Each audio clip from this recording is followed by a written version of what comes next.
18 నుంచి డిసెంబర్ 5 వరకు మీనరాశి వాళ్ళకి గురువు అతిచార గోచార ఫలితాలు ఎలా ఉండబోతున్నాయి ఈ వీడియోలో చూద్దాం. 2025 శని, గురు, రాహు, కేతు గ్రహాలు స్థిరమైనటువంటి గోచారాన్ని ఇస్తూ ఉంటాయి. అక్టోబర్ 18 నుంచి డిసెంబర్ 5 వరకు గురువు కర్కాటక రాశిలో 5వ భావంలో గోచారం అన్నమాట. మరి అక్టోబర్ 18 గురువు కర్కాటకంలో ప్రవేశం, నవంబర్ 11 గురువు వక్రగతి, అలాగే డిసెంబర్ 5 మనకి గురువు తిరిగి మిథున రాశిలోకి ప్రవేశం. ఈ 48 రోజులు ఈ అతిచార గోచారము మీనరాశి వాళ్ళకి శుభప్రదమైనటువంటి ప్రభావం చూపుతుంది.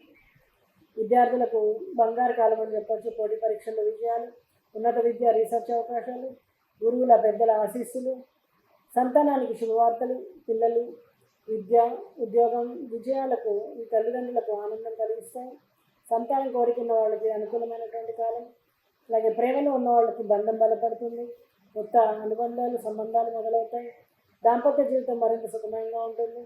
సృజనాత్మక రంగాల్లో ఆర్ట్స్, మీడియా, లిటరేచర్ వంటి వాటిలో విజయాలు, ఉద్యోగంలో కొత్త అవకాశాలు, బిజినెస్లో క్రియేటివ్ ప్రాజెక్టులు, కొత్త కస్టమర్ల సంపాదన, ఊహించని ఆర్థిక లావాదేవీలు, స్టాక్ మార్కెట్, ఇన్సూరెన్స్, కొత్త అవకాశాలు, వనరులు. ఖర్చులు పెరిగినా కూడా లాభాలు కూడా ఎక్కువగానే ఉంటాయి.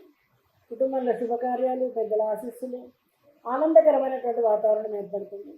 సోదరులు కానీ స్నేహితులతో కానీ అనుబంధం మెరుగుపడుతుంది.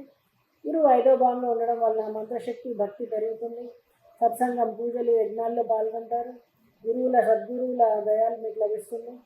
సాధారణంగా ఆరోగ్యం బాగుంటుంది. ఒత్తిడి తగ్గుతుంది. ధ్యానం, యోగా, ప్రాణాయామం మానసిక ప్రశాంతతను ఇస్తాయి.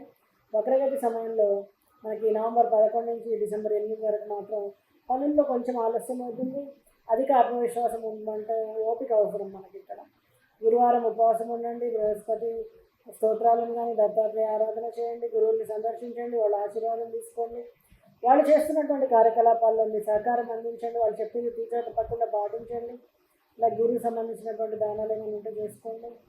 అతిచార గోచారము మీనరాశి వాళ్ళకి అంటే ఇక్కడ మనకి గురువుకి సంబంధించిన అంటే పుస్తకాలు డొనేట్ చేయడం, పిల్లలకి అలాగే పుస్తకాలు చదవడము, ఇవన్నీ కూడా మీకు. అలాగే స్టేషనరీ ఐటమ్స్ ఉంటాయి కదా, అవి కూడా మీరు డొనేట్ చేయొచ్చు. అలాగే శనగపప్పులు డొనేట్ చేయొచ్చు. నానబెట్టిన శనగల్ని ఆవుకు వినిపించడం, ఇలాంటి పరిహారాలన్నీ కూడా చక్కటి ఫలితాలు ఇస్తాయి. ఈ అతిచార గోచారం మీనరాశి వాళ్ళకి విద్యా, సంతానం, ప్రేమ, ఆధ్యాత్మిక రంగంలో శుభప్రద ఫలితాలను ఇస్తుంది. 2025 శని, గురు, రాహు, కేతు గ్రహాలు స్థిరమైనటువంటి గోచారాన్ని ఇస్తూ ఉంటాయి. అక్టోబర్ 18 నుంచి డిసెంబర్ 5 వరకు గురువు కర్కాటక రాశిలో 5వ భావంలో గోచారం అన్నమాట. మరి అక్టోబర్ 18 గురువు కర్కాటకంలో ప్రవేశం, నవంబర్ 11 గురువు వక్రగతి, అలాగే డిసెంబర్ 5 మనకి గురువు తిరిగి మిథున రాశిలోకి ప్రవేశం. ఈ 48 రోజులు ఈ అతిచార గోచారము మీనరాశి వాళ్ళకి శుభప్రదమైనటువంటి ప్రభావం చూపుతుంది. విద్యార్థులకు బంగారు కాలం అని చెప్పచ్చు. పోటీ పరీక్షల్లో విజయాలు, ఉన్నత విద్య, రీసెర్చ్ అవకాశాలు, గురువుల పెద్దల ఆశీస్సులు, సంతానానికి శుభవార్తలు, పిల్లలు, విద్య, ఉద్యోగం, విజయాలకు ఈ తల్లిదండ్రులకు ఆనందం కలిగిస్తాయి. సంతానం కోరుకున్న వాళ్ళకి అనుకూలమైనటువంటి కాలం. అలాగే ప్రేమలో ఉన్న వాళ్ళకి బంధం బలపడుతుంది. కొత్త అనుబంధాలు, సంబంధాలు మొదలవుతాయి. దాంపత్య జీవితం మరింత సుఖమయంగా ఉంటుంది. సృజనాత్మక రంగాల్లో ఆర్ట్స్, మీడియా, లిటరేచర్ వంటి వాటిలో విజయాలు, ఉద్యోగంలో కొత్త అవకాశాలు, బిజినెస్లో క్రియేటివ్ ప్రాజెక్టులు, కొత్త కస్టమర్ల సంపాదన, ఊహించని ఆర్థిక లావాదేవీలు, స్టాక్ మార్కెట్, ఇన్సూరెన్స్, కొత్త అవకాశాలు, వనరులు. ఖర్చులు పెరిగినా కూడా లాభాలు కూడా ఎక్కువగానే ఉంటాయి. కుటుంబంలో శుభకార్యాలు, పెద్దల ఆశీస్సులు, ఆనందకరమైనటువంటి వాతావరణం ఏర్పడుతుంది. సోదరులు కానీ స్నేహితులతో కానీ అనుబంధం మెరుగుపడుతుంది. గురువు 5వ భావంలో ఉండడం వలన మంత్రశక్తి, భక్తి పెరుగుతుంది. సత్సంగం, పూజలు, యజ్ఞాల్లో పాల్గొంటారు. సద్గురువుల దయాలు మీకు లభిస్తుంది. సాధారణంగా ఆరోగ్యం బాగుంటుంది. ఒత్తిడి తగ్గుతుంది. ధ్యానం, యోగా, ప్రాణాయామం మానసిక ప్రశాంతతను ఇస్తాయి. వక్రగతి సమయంలో మనకి నవంబర్ 11 నుంచి డిసెంబర్ 8 వరకు మాత్రం పనుల్లో కొంచెం ఆలస్యం అవుతుంది. అధిక ఆత్మవిశ్వాసం ఉందంటే ఓపిక అవసరం మనకి ఇక్కడ.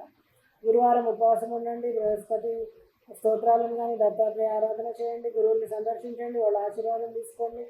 వాళ్ళు చేస్తున్నటువంటి కార్యకలాపాల్లో మీ సహకారం అందించండి. వాళ్ళు చెప్పింది తీర్చ తప్పకుండా పాటించండి. ఇలా గురువుకి సంబంధించినటువంటి దానాలు ఏమైనా ఉంటే చేసుకోండి. అతిచార గోచారము మీనరాశి వాళ్ళకి అంటే ఇక్కడ గురువుకి సంబంధించిన అంటే పుస్తకాలు డొనేట్ చేయడం, పిల్లలకి అలాగే పుస్తకాలు చదవడము, ఇవన్నీ కూడా మీకు. అలాగే స్టేషనరీ ఐటమ్స్ ఉంటాయి కదా, అవి కూడా మీరు డొనేట్ చేయొచ్చు. అలాగే శనగపప్పును డొనేట్ చేయొచ్చు.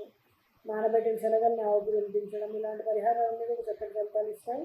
ఈ అతిచార గోచారం మీనరాశి వాళ్ళకి విద్యా, సంతానం, ప్రేమ, ఆధ్యాత్మిక రంగంలో శుభప్రద ఫలితాలను ఇస్తుంది. చిన్న కాలమైనా కూడా ఈ ఫలితం చాలా దీర్ఘకాలం ఉంటుంది. జాగ్రత్తలు పాటించండి. సూచించిన పరిహారాలు చేయడం వల్ల ఈ కాలం చాలా అత్యంత శుభప్రదంగా మారేందుకు అవకాశం